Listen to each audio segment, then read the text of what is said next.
Assalamualaikum warahmatullahi wabarakatuh. Halo semuanya. Pada momen Ramadan kali ini, saya akan sedikit menyampaikan mengenai salah satu ayat favorit saya, yaitu Quran Surah Maryam ayat 96 yang berbunyi A'udzubillahi minasyaitonirrajim. Bismillahirrahmanirrahim. Innalladzina amanu wa 'amilus solihati sayaj'alu lahumur rahmanu wudda, yang artinya sesungguhnya orang-orang yang beriman dan beramal soleh, kelak Allah yang Maha Pengasih akan menanamkan dalam hati manusia rasa kasih sayang kepada mereka. Kenapa sih ayat ini menjadi salah satu ayat favorit saya? Karena ayat ini menjelaskan bahwa orang-orang yang beriman dan beramal soleh akan diberikan kasih sayang oleh Allah yang Maha Pengasih.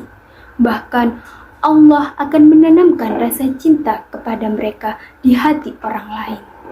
Ayat ini juga memiliki makna yang sangat indah, yaitu menunjukkan bahwa kebaikan yang dilakukan dengan tulus tidak akan sia-sia tanpa harus memaksa atau mencari pengakuan dari orang lain. Allah sendiri akan membuat seseorang dicintai dan dihargai oleh banyak orang. Masya Allah, tabarakallah. Kalian tahu nggak apa bedanya makna ayat ini dengan perbuatan riya? Nah, jadi perbedaan antara pesan dalam surah Maryam ayat 96 dan riya terletak pada niat di dalam hati.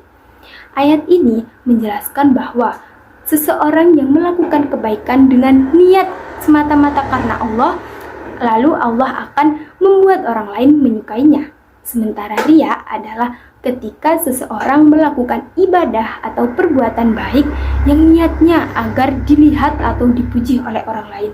Na'udzubillahi min dzalik.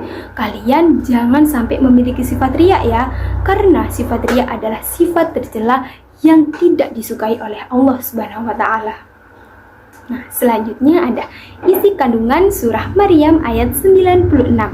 Yang pertama, janji Allah kepada orang yang beriman.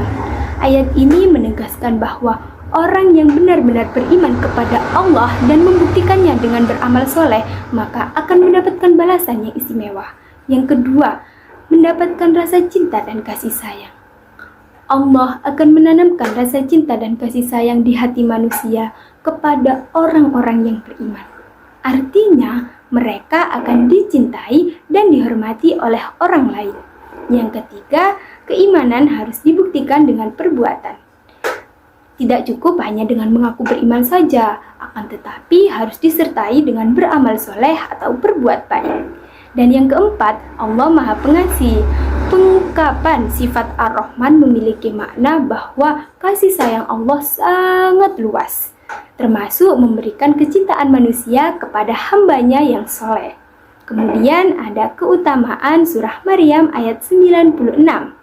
Yang pertama, dicintai oleh Allah. Orang-orang yang beriman dan beramal soleh akan mendapatkan cinta dari Allah. Ini adalah makna yang terbesar, karena cinta Allah adalah pertolongan, kemuliaan, dan keberkahan.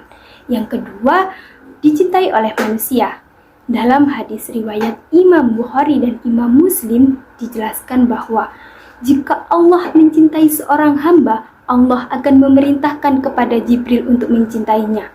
Lalu Jibril menyerukan kepada penduduk langit agar mencintainya. Kemudian cinta itu ditanamkan di bumi, yaitu di hati manusia. Yang ketiga, mendapat nama baik atau husnul qabul. Orang soleh biasanya memiliki reputasi baik, dihormati, dan disukai karena akhlaknya. Ini termasuk bentuk realisasi ayat ini. Dan yang terakhir ada menjadi motivasi untuk istiqomah. Ayat ini memberikan semangat bahwa kebaikan tidak ada yang sia-sia, karena Allah akan mengangkat derajat dan menanamkan rasa cinta kepada hambanya. Jadi, jika kalian ingin dicintai dengan cara yang diridhoi Allah, bukan dengan mencari pujian, akan tetapi dengan meningkatkan keimanan dan selalu berbuat kebaikan. Mungkin itu saja yang bisa saya sampaikan. Semoga bermanfaat untuk kita semua. Dan apabila ada perkataan yang kurang berkenan dalam penyampaian materi, saya mengucapkan mohon maaf yang sebesar-besarnya. Wassalamualaikum warahmatullahi wabarakatuh.